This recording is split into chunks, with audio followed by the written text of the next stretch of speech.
안녕하세요. 하나님이 이루신 승리를 회상하며 구원을 확신합니다. 오늘 본문은 시편 44편 1절에서 8절입니다. 1절. 오 하나님이여 우리가 두 귀로 들었습니다. 그 옛날 우리 조상들의 시대에 주께서 하신 일들을 그들이 우리에게 들려주었습니다. 영장은 지휘자를 말하고 맞쓰기는 교훈을 뜻합니다. 지휘자의 지도로 연주된 예배 음악이란 표제가 있습니다. 이 시는 아수르 사네립의 침략을 당한 히스기야의 대응이라 보는 견해가 있습니다. 히스기야 시대 고라 자손들이 민족 멸절의 위기에 당면하여 히스기야의 관점에서 만든 노래로 볼 수 있습니다. 절박했던 상황을 하나님을 향한 신앙으로 해결하려는 히스기야의 신앙적 면모가 잘 드러나 있습니다. 왕의 독창과 백성들의 합창이 화답 형식으로 구성되었습니다. 즉 주어가 나인 부분은 왕이 노래했던 부분이고 우리인 부분은 백성들이 불렀고 마지막 부분은 왕과 백성들이 함께 불렀던 부분으로 여겨집니다. 과거, 현재, 미래라는 시간 순서에 따라 구성되어 과거와 미래 사이에 끼어 있는 현재의 고통스러운 상황을 생생하게 그려내고 있습니다. 하나님이여 하고 전능하심을 강조하는 엘로힘이란 부르짖음으로 시작됩니다. 시인이 그 옛날 조상들의 시대에 주께서 하신 일들을 기억하는 이유는 지금 언약 백성이 강대한 이방 세력에 의해 큰 위협을 받고 있는 상황이기 때문입니다. 이스라엘 백성들은 하나님이 역사 속에서 행하신 구원의 사건을 구전을 통해서 교육했고 전달, 보존해 왔습니다. 그 결과 과거의 역사적 사건에 대해 정확하게 이해하도록 했고 하나님에 대한 믿음을 견고히 하도록 했습니다. 이렇게 하나님의 구원 사역에 대한 가르침은 이스라엘이 수많은 역사적 시련에도 불구하고 오늘날까지 여호와 신앙을 유지할 수 있었던 원천인 동시에 낙심치 않고 구원의 소망을 가질 수 있는 근거가 되었습니다. 2절. 주께서 주의 손으로 이방 민족들을 쫓아내시고 그 땅에 우리 조상들을 심어 놓으셨으며 주께서 그 민족들을 치시고 우리 조상들은 번창하게 하셨습니다. 한글로는 주께서라고 번역했지만 원어로는 당신께서란 단어입니다. 택한 백성들과 하나님 사이에 형성된 친밀한 인격적 관계를 강조하는 것입니다. 그들에게 있어 하나님은 당신이란 2인칭 대명사를 사용해서 부를 정도로 가까운 분임을 나타내고 있는 것입니다. 조상들의 손이 아니라 주의 손이 이방 민족을 쫓아내고 약속의 땅에 정착하게 하셨다고 고백합니다. 이것은 하나님의 주권적인 역사와 보호하심에 대한 신앙 고백이면서 동시에 현재 자신들이 당하고 있는 고난의 탈출구 역시 자신들에게 있는 것이 아니라 오직 하나님께 있음을 나타내는 믿음의 표현이기도 합니다. 쫓아내셨다는 단어는 다른 사람에게 주기 위해 힘으로 어떤 장소를 취하여 빼앗는다는 뜻입니다. 완료형으로 쓰여 이제 더 이상 소유권이 상실되어 완전히 타인에게 이전되었음을 뜻합니다.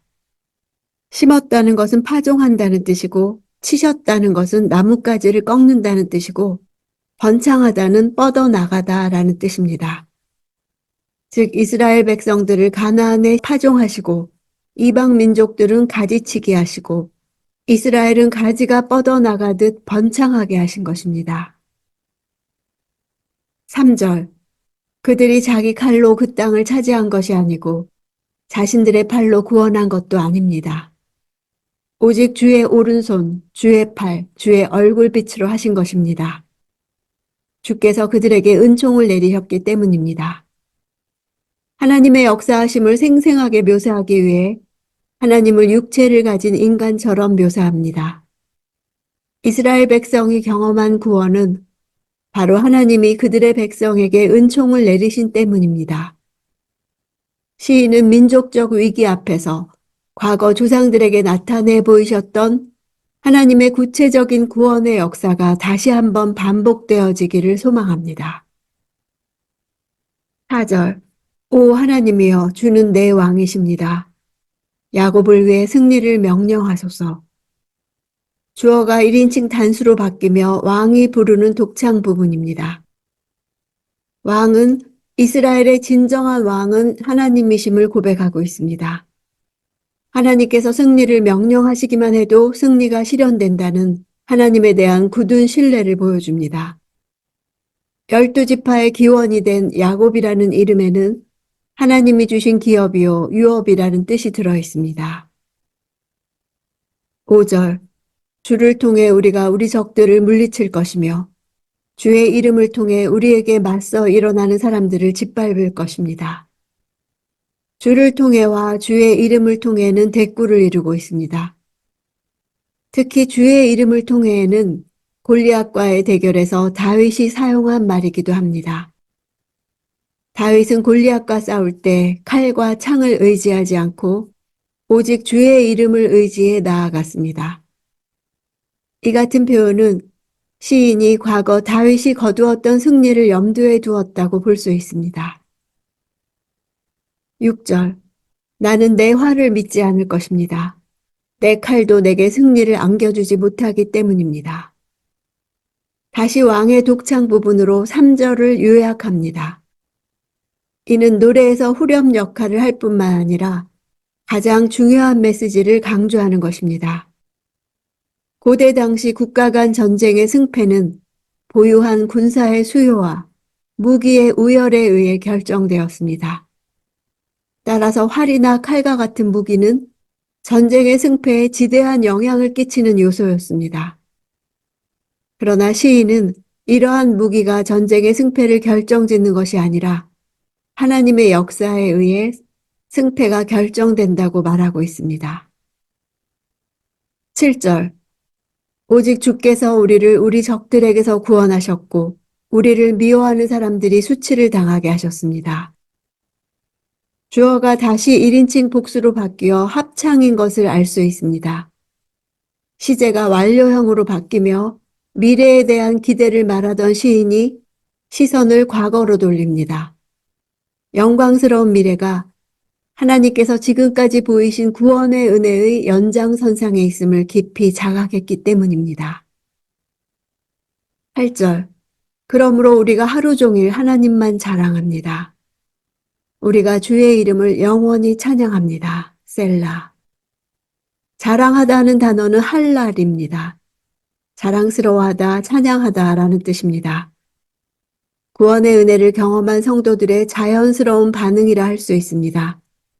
미완료형으로 사용되어 일회성이 아닌 지속적이고도 끊임없이 예배와 찬양을 올릴 것을 나타냅니다. 셀라는 음악 전문 용어로서 음의 변화를 주라는 의미 또는 쉬어가라는 의미입니다. 이 시가 8절에서 끝났으면 이 시는 찬양시였을 것입니다. 그러나 9절부터 고통스러운 현실에 대한 호소와 간구로 인해 민족적 탄식시가 됩니다. 합리적으로 생각할 때 하나님을 신뢰할 수 없는 현실을 맞닥뜨리게 되는 경우가 있습니다. 그럼에도 불구하고 기도는 이성보다 신앙에 뿌리를 두는 것입니다.